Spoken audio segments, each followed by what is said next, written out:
Assalamualaikum warahmatullahi wabarakatuh. Sahabat-sahabatku sekalian yang dirahmati Allah Subhanahu wa taala, yang mudah-mudahan selalu diberikan kesehatan oleh Allah Subhanahu wa taala. Pada kesempatan kali ini saya akan menyampaikan tentang 3 hal, yaitu yang pertama tentang busa air kencing, kemudian yang kedua tentang fenomena buang hajat di sungai, yang ketiga wudhu di sungai yang ada kotoran manusia. Akan membahas tentang 3 hal ini. Yang pertama tentang status busa air kencing. Sering kita temui ketika seseorang sedang kencing di sungai, permukaan air, ya, jadi permukaan air itu mengeluarkan busa. Tak jarang busa tersebut dan sering kali busa tersebut mengenai pada betis atau celana kita. Terus bagaimana hukum atau status busa tersebut? Jawabannya adalah termasuk busa itu dihukumi suci selagi busa tersebut tidak dipastikan bagian dari air kencing. Ketika ada busa di air, itu tidak kita yakini itu busa air kencing, maka busa itu suci. Tetapi ketika busa itu kita yakini dari air kencing kita, maka hukumnya ya najis. Maka celana yang terkena itu ya berarti najis, terkena najis. Ya. Dasarnya walau bala fil bahri mathalan fartafa'at minhu rohwatun fahiyya tahiratun kama afta bihil walidu rahimahullahu ta'ala ila akhirih. Di agak panjang dasarnya. Jadi itu hukumnya tetap suci ketika kita tidak yakin itu dari busa air kencing. Tapi kalau kita yakin itu busa air kencing, maka tetap dihukumi najis. Itu yang pertama kita bahas. Kemudian yang kedua, yaitu membahas tentang fenomena buang hajat di sungai. Ya, buang air besar di sungai, buang hajat di sungai, buang air besar di sungai merupakan terkadang menjadi sebuah tradisi di masyarakat pedesaan. Hal ini menimbulkan masalah tersendiri.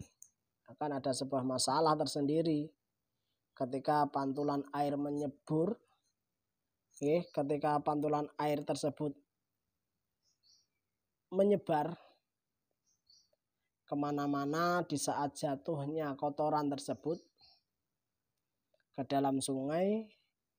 Nah, pertanyaannya, apakah percikan air tersebut dihukumi najis atau tidak? Hukumnya air percikan itu tidak najis.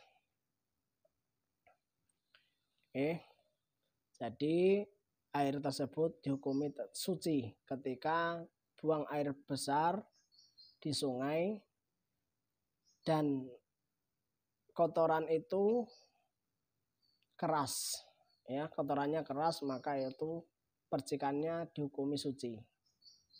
Tetapi kalau percikan kotorannya itu nggak keras, lembek, akan ya kadang orang diare, seperti orang diare, dan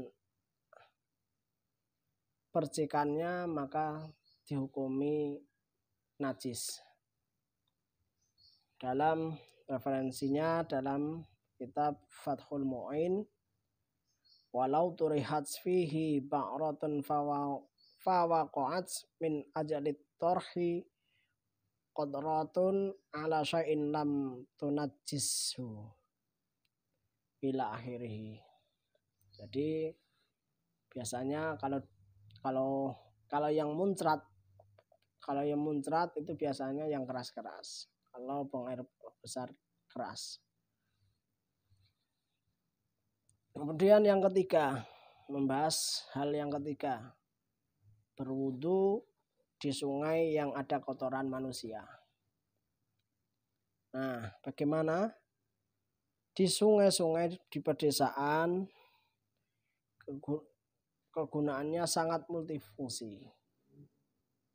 Di samping digunakan sebagai mandi, bahkan terkadang untuk mencuci pakaian. Dan juga sampai juga sungai tersebut dimanfaatkan sebagai tempat berak, tempat buang air besar. Yang akibatnya seringkali kita temukan kotoran-kotoran manusia terapung bak perahu yang sedang berlayar. Seperti itu. Di kadang berapung seperti perahu berlayar. Dan pertanyaannya, apakah ketika berwudu posisi kita harus menjauh dari benda najis tersebut? Maka jawabannya tidak harus menjauh. Karena air yang lebih dari 2 kula itu tetap suci selama tidak berubah. Tidak berubah dalam 3 hal.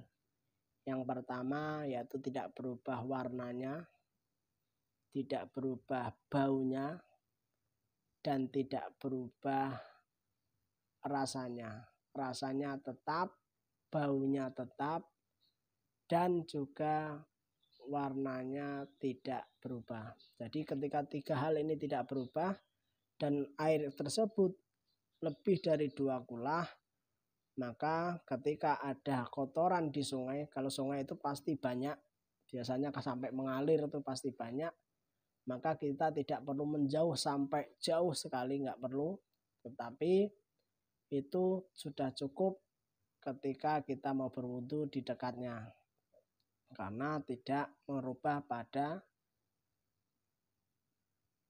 sifat-sifat air tersebut. Maka selama air tersebut sifatnya tidak berubah, tetap dihukumi suci mensucikan selama airnya lebih dari 2 kula. Terima kasih, mudah-mudahan penjelasan 3 hal ini dapat kita pahami, dapat bermanfaat untuk kita semuanya. Ya.